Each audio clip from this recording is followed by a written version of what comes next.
Have you ever wondered why you react so strongly to certain situations? Why some words can completely destroy your peace while others barely affect you? Why you keep repeating the same destructive patterns even though you know they're hurting you? There's something happening beneath the surface of your conscious mind, something that controls your reactions, your fears, your choices, and it's not your fault. You've been carrying invisible wounds, and your mind has been trying to protect you in ways you don't even realize. Carl Jung said that until you make the unconscious conscious, it will direct your life and you will call it fate. What if I told you that many of your behaviors, the ones that seem inexplicable or self-destructive, are actually your psyche's attempt to shield you from pain you've never fully processed? These are called trauma responses, and they're more common than you think. You might be thinking, but I haven't experienced any major trauma. The truth is, trauma isn't just about catastrophic events.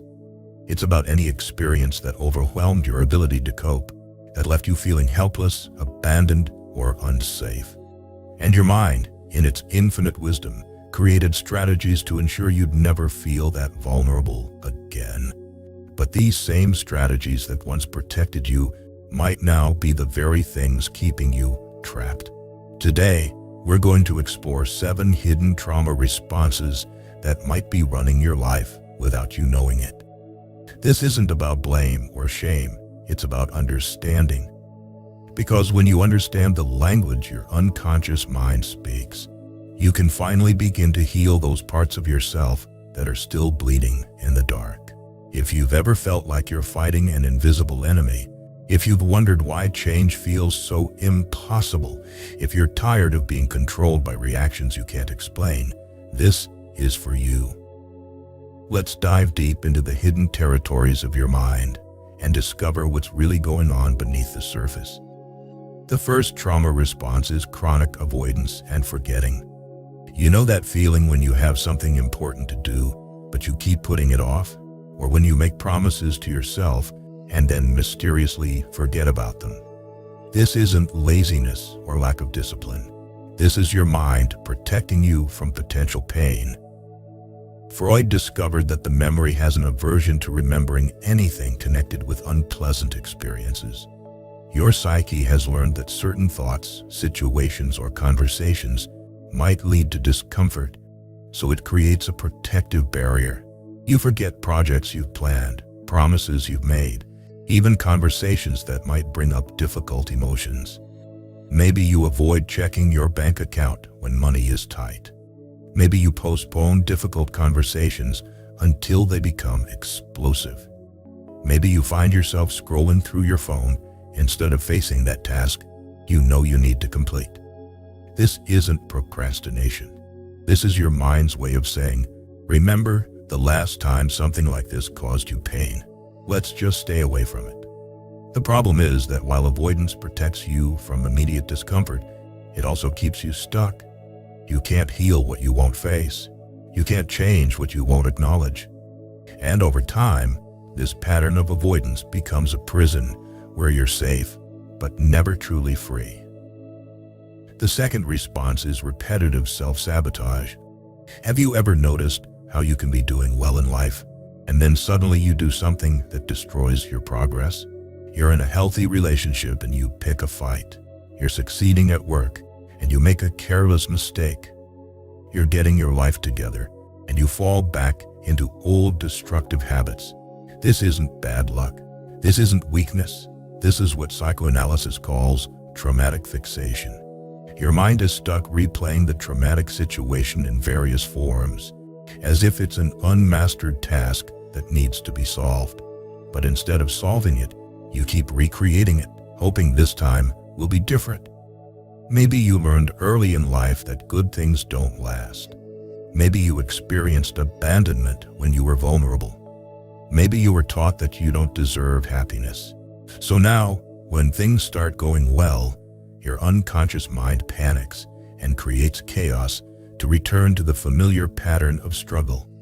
It's safer to sabotage yourself than to risk someone else doing it to you. These behaviors might seem absurd, but they're full of meaning. They're your psyche's attempt to maintain control over uncontrollable situations. But until you understand this pattern, you'll keep living it. The third response might surprise you because it shows up in your body. Unexplained physical symptoms that doctors can't find a medical cause for. Chronic fatigue that sleep doesn't cure. Headaches that come from nowhere. Stomach problems that tests can't explain. Back pain that has no injury behind it.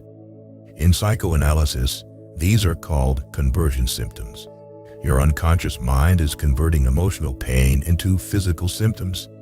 It's a substitute for a process that's been kept back by suppression. Your body is holding the pain that your mind refuses to feel. Think about it.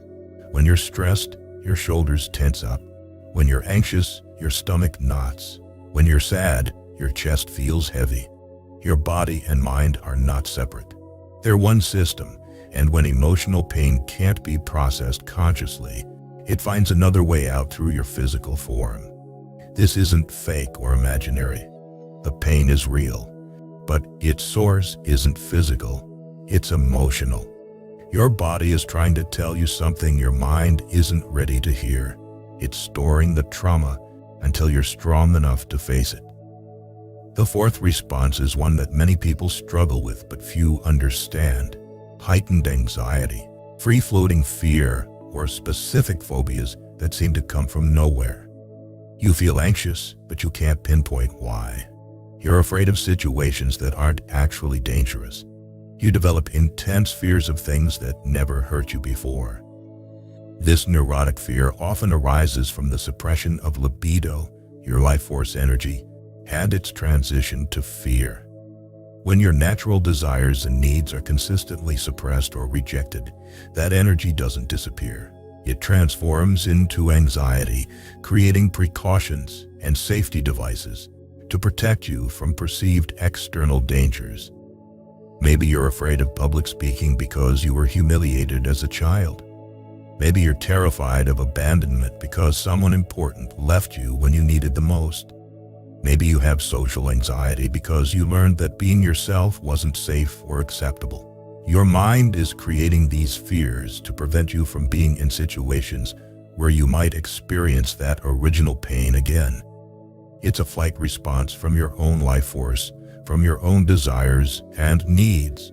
But this protection comes at a cost. You end up living a smaller life, avoiding opportunities, missing connections, all to avoid a pain that happened in the past. The fifth response is something that anyone who's tried therapy might recognize. Intense resistance to change or external help. You know you need to change. You want to change. But when someone tries to help you, or when you're faced with the opportunity to confront difficult truths about your past, you resist. This resistance serves as a barrier against healing.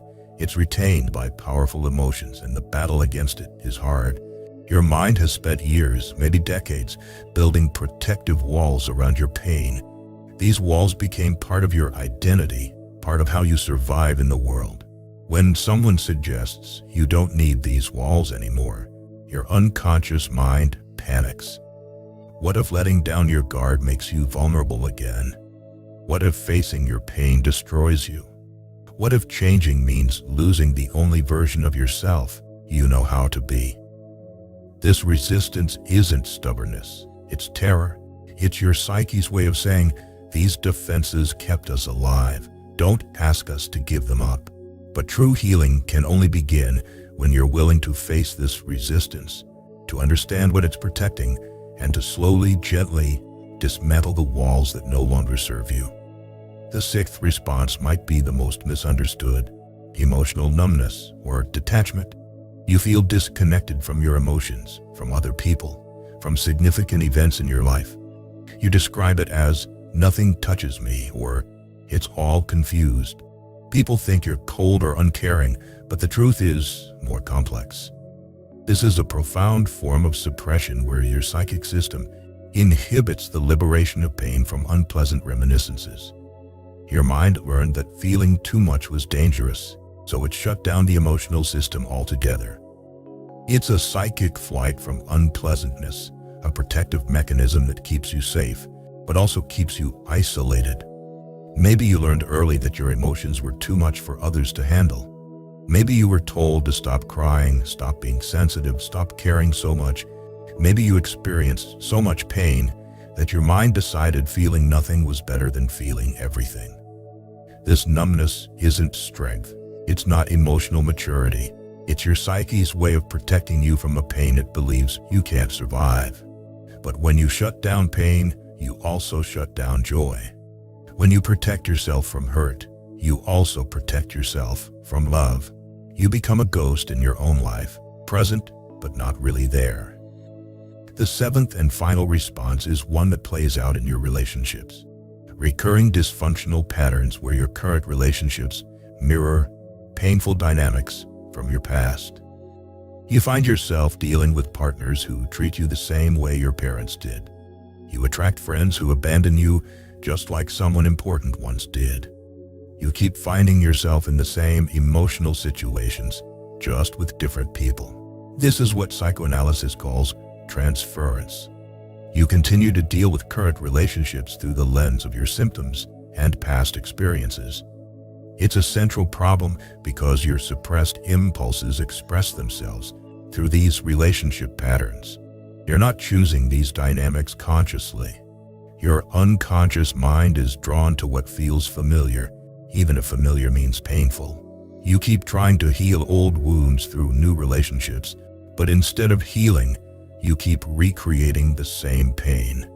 It's as if you're stuck in a play where you keep performing the same tragic scene, hoping this time it will have a different ending. But it never does, because the healing needs to happen within you, not through another person. You need to understand why you're attracted to unavailable people, why you stay in situations that hurt you, why you keep giving your power away to those who mirror your earliest pain. Now that you understand these 7 responses, you might be feeling overwhelmed. You might recognize yourself in multiple patterns. You might be wondering if you're damaged beyond repair. But let me tell you something that might change everything. These responses aren't signs of weakness. They're signs of a psyche that fought to survive. Every pattern, every reaction, every defense mechanism served a purpose. They kept you alive. They protected you when you couldn't protect yourself. But what protected you then might be limiting you now. And that's where the real work begins. The power of making the unconscious conscious cannot be overstated. Right now, the meaning of your symptoms is unknown to you. But through awareness, through understanding, through the courage to look at what you've been avoiding, these symptoms can become conscious. And when unconscious processes become conscious, the symptoms begin to disappear. This is not magic.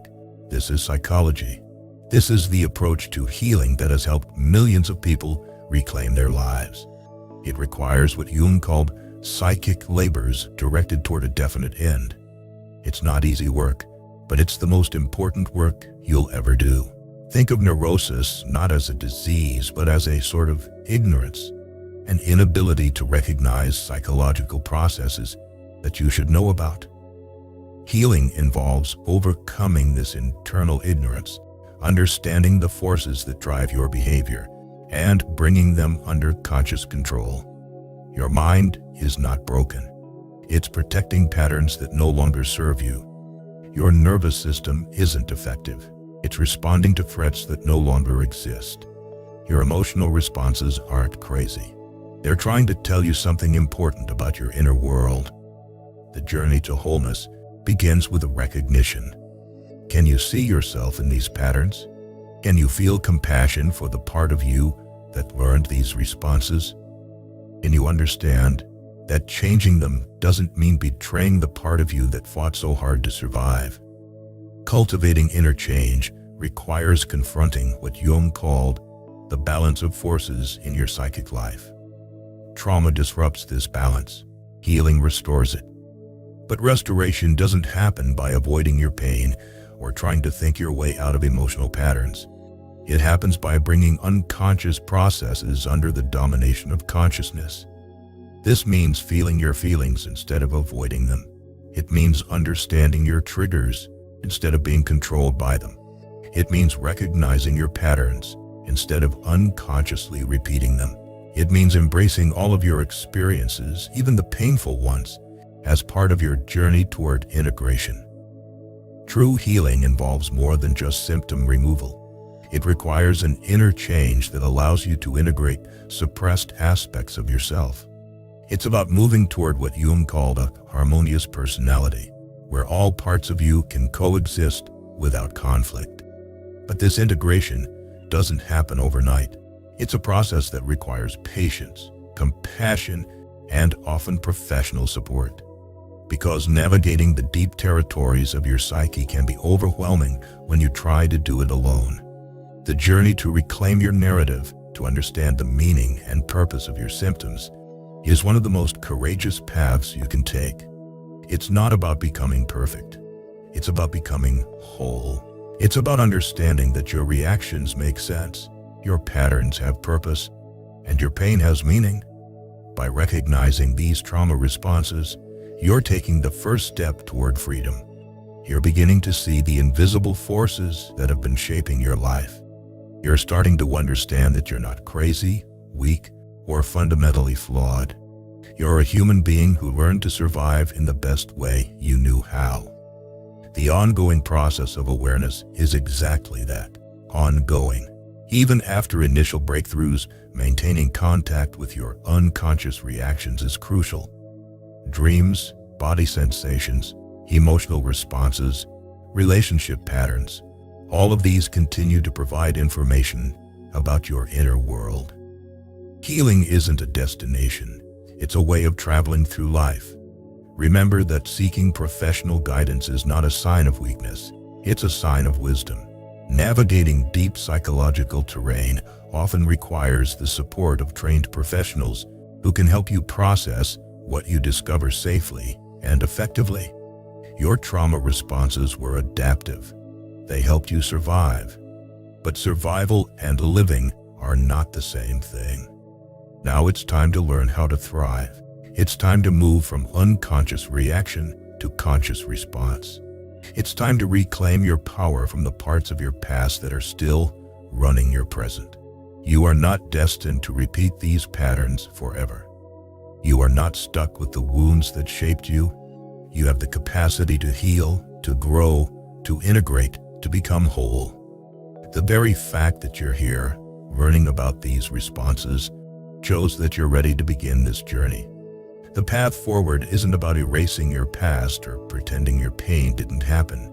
It's about understanding how that pain shaped you and choosing how you want to be shaped going forward. It's about honoring the parts of you that fought to survive while also nurturing the parts of you that want to thrive. Your unconscious mind has been trying to protect you, but protection and prison can look very similar. The difference is choice. When you make the unconscious conscious, you give yourself the power to choose your responses instead of being chosen by them. This is your invitation to step into a new relationship with yourself, to see your symptoms as messengers rather than enemies, to understand your patterns as adaptive responses rather than personal failures, to recognize your pain as information rather than evidence of your brokenness. The journey toward healing and awareness is not for the faint of heart. It requires courage to look at what you've been avoiding, strength to feel what you've been numbing, and wisdom to understand what you've been unconsciously repeating. But on the other side of this courage lies freedom. The freedom to respond rather than react. The freedom to choose rather than be chosen. The freedom to live rather than merely survive. Are you ready to begin this journey? Are you ready to make the unconscious conscious? Are you ready to understand the hidden language of your trauma responses so you can finally write a new story for your life? The choice is yours. The power has always been yours. It's time to claim it.